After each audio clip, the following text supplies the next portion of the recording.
我们这边主要就是营造一座蝴蝶花园，所以客人来了，除了可以欣赏到蝴蝶的生态之外，还可以认识一些蝴蝶的食草啊、蜜源植物啦，甚至于还可以品尝到蝴蝶的蜜源植物，也可以当做我们的蔬菜来食用的一种花艺啦，或是它的叶子。我们还有一些自然素材再生利用的一些手创工艺。那在这边我们都可以看到蛮多都是垂手可得的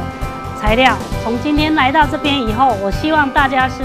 另外一个低头族，我们可以低头捡种子，还甚至于可以抬头看树上种子长什么样子。现在呢，我们提供的是种子玩赏，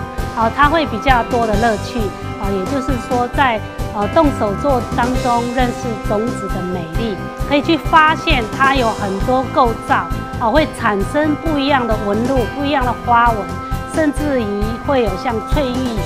像玉石一样的种子出现，那个真的是很疗愈的一种活动。所以希望都市里面的朋友来到这里以后我们就可以多走出户外，去多观察自然界很多很有趣的。